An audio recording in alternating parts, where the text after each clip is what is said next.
অবসান হলো প্রায় ১৪ ঘন্টা রুদ্ধশ্বাস অপেক্ষার। উদ্ধার করা হয়েছে চট্টগ্রামে খালে পড়ে নিখোঁজ ৬ মাস বয়সী শিশুর মরদেহ। সকালে নিখোঁজের স্থান থেকে প্রায় ৫ কিলোমিটার দূরে শিশুটির বাড়ির কাছেই নগরীর চাক্তাই খালে সেহরিশের মরদেহ পান স্থানীয়রা। আদরে শিশুর নিথর দেহ পেয়ে কান্নার রোল পড়ে স্বজনদের মাঝে। শুক্রবার রিকশায় করে এক আত্মীয়ের বাড়ি যাওয়ার পথে শিশুটি সহ নগরীর হিজলা খালে পড়ে যান মা ও দাদি। এরপর থেকেই উদ্ধার অভিযানে নামে সিটি কর্পোরেশন ও ফায়ার সার্ভিসের ডুবুরি দল। ভোরে যোগ দেন নৌবাহিনীর সদস্যরা। বেশ কয়েক ঘন্টা ধরে তারা নগরীর খালটিতে চিরুনি অভিযান চালান।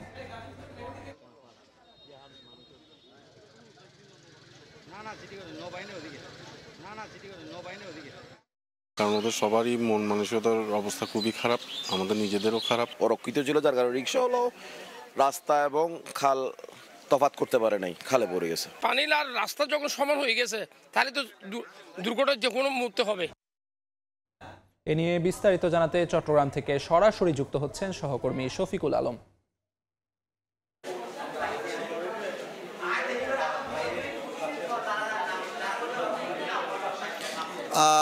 আমার কাছে যে তথ্যটি রয়েছে সেটা হচ্ছে জোহরের নামাজের পর তার পরিবার থেকে যেটি বলা হচ্ছে, এখানে যে চাক্তায় যে মসজিদ রয়েছে সেখানে তার যে শিশু সেহরিসের জানাজা অনুষ্ঠিত হবে সেই তথ্যটি জানা যাচ্ছেন।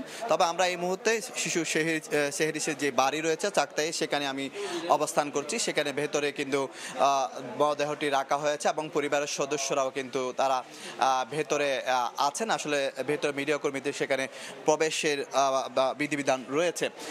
তো যেটি বলতে পারি, আসলে এই বাড়ির পাশে যে খাল রয়েছে সেই খালে কিন্তু 10টার দিকে অর্থাৎ 14.5 থেকে 15 ঘন্টা পরটি সেই মরদেহটি উদ্ধার করা হয়। মরদেহ উদ্ধার করেছেন সবুজ নামে এক ব্যক্তি। তিনি প্রথমে হাত দেখেছিলেন, হাত দেখার পরে কিন্তু সেই মরদেহটি নিয়ে এখানে আনা হয়েছে। এই মুহূর্তে যে তার পরিবার পরিজন রয়েছে এবং আত্মীয় স্বজনরা এসছেন দেখার জন্য, এবং সবার মধ্যে একটু উদ্বেগ উৎকণ্ঠতা আছে এবং শোকে বলা যায়। মা বাবার যে আমরা সকাল থেকে দেখেছিলাম, বাবা শহীদুল সেই সাগরের পাড়ে অর্থাৎ খালের পাড়ে দাঁড়িয়েছিল সেই শিশুর মরদেহের জন্য, এবং মরদেহ পাওয়ার পর কিন্তু নৌবাহিনীর সদস্যরা এবং ফায়ার সার্ভিসের সদস্য এবং যে সিটি কর্পোরেশনের যে সদস্যরা, যা স্বেচ্ছাসেবকরা, তারা সবাই কিন্তু এখানে এসেছেন এবং এখানে এসে সেই মরদেহটি তার পরিবারের কাছে হস্তান্তর করেছেন। তো এই মুহূর্তে জানাজার জন্য যেই পরিকল্পনা, যে প্রক্রিয়া রয়েছে সেটি সম্পূর্ণ হচ্ছে।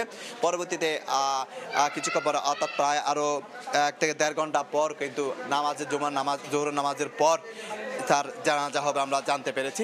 তো সব কিছু মিলে যেটি বলা হয়, এলাকাবাসী একটা আশা করেছে তাদের মধ্যে অন্ততপক্ষে লাশটি যেন ফিরে পাওয়া যায়, এবং লাশ ফিরে যাওয়ার পর তাদের মধ্যে কিছুটা হলে স্বস্তির নিঃশ্বাস এসেছে। কারণ অতীতে অনেক এই যে খালার নদীতে পড়ে অনেকে কিন্তু 2 জনের লাশ কিন্তু এখনো পাওয়া যায়নি।